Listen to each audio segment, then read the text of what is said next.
Alright, so we're doing number 5. It says find the indefinite integral and check the result by differentiation. Okay? C is for this constant of integration that could occur there at the end. So when I look at this, guys, what I'm really looking at is 3 different problems. And you do not have to do this, but if you were to look at it as 3 different problems, it's like you have 3 different separate problems that you're going to solve, and then you're just going to add them all up together. Okay? Can I do this with addition and break it up like this every single time? Yes or no? Yes. I can. With addition and with subtraction. But I can't do it with multiplication nor division. I have to do other methods with that. Okay? So, this right here is going to be the reverse power rule. Okay? First semester you said it would be 3/2 x to the minus 1, which would be minus 2 over 2, which would be that. But we're not deriving anymore. We're integrating, so we're going backwards. So instead of subtracting at the very end by that 1, we're going to add 1 to this 3/2 at the very beginning. So if I have 3/2 and I'm adding 1, the form of 1 should always be looking at the denominator piece, so it's common. So that when you add a 1, you'll get x to the 5/2 over the new power that you just got from adding that 1. Okay? So when I divide by 5/2, to me I think the interpretation as far as limiting errors and mistakes of negatives and different things is best to multiply by 2/5 instead. Okay? So when you multiply by 2/5, this will be 2/5 x to the power of 5/2. Yeah? So back in like first semester, you always said that you like bring up the 2, like it would be the same as dividing it by 10. Like you should just bring up the 2. That's a real good question. So it's all of this divided by 5 and then divided by 2. Okay, is what he's saying. Could you just bring up the 2 and make it 5 times 2 is dividing by 10? So that's different because division has order. Multiplication doesn't. So if I put 1 divided by 2/3, okay, it's not the same as 1 divided by, okay, let's just bring this up 1 level and say it's 1 divided by 6. It's not the same, okay?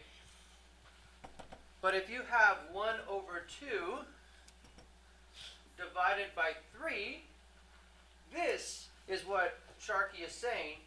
Yeah, you can bring this up and say it's 1 divided by 6. Look at the difference here, okay? You have 1 term divided by this fractional piece, whereas you have a fractional piece divided by this 1 term.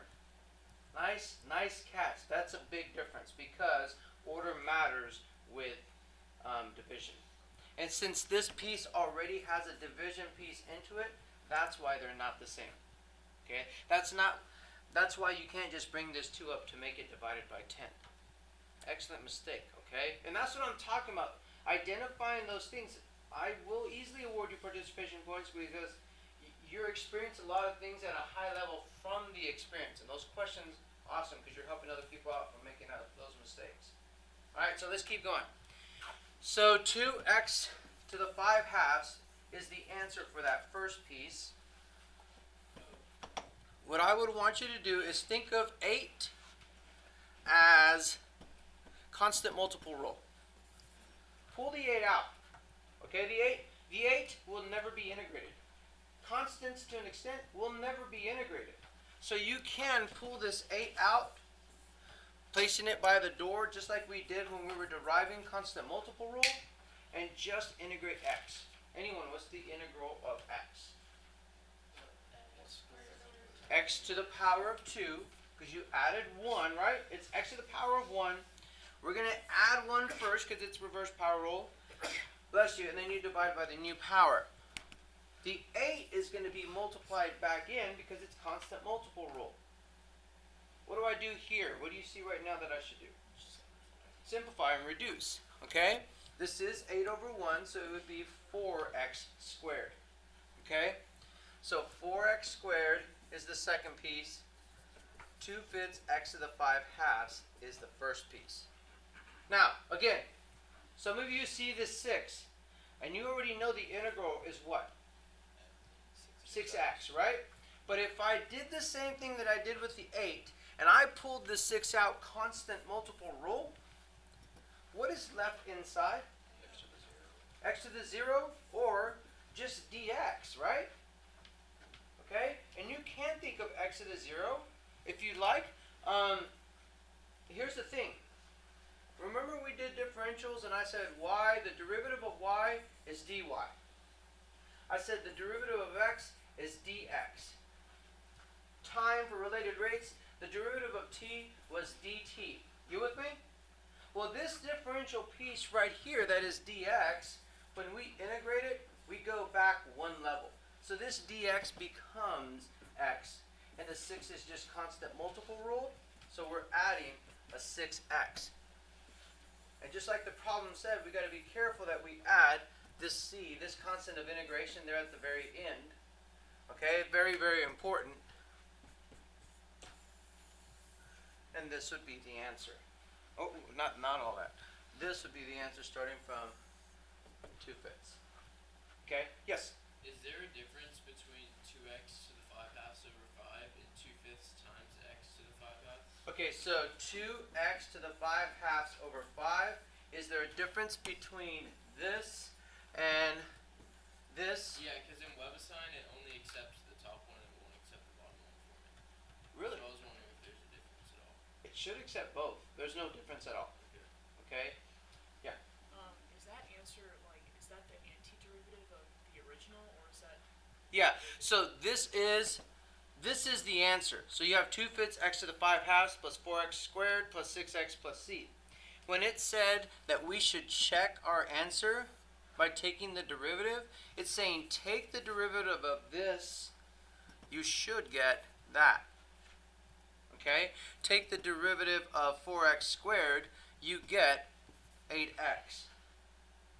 Okay? And then take the derivative of 6x, and you get 6. Guys, when I take the derivative of c, 0. You don't see something there. Okay, and that c is important. It's very important. It's like b was and y equals mx plus b. Remember whenever you would finally come up with an equation of y is equal to like 3x plus b, and you had a point maybe like 1, 4, you would, in Algebra 1, plug this in here. Whoops. You would plug this 1 in for your input of x. You would plug the 4 in for the input of y. So you'd have like 4 is equal to 3 plus b. Therefore, b is equal to 1. So it made this general equation become a specific one that satisfies and has a y-intercept of 1.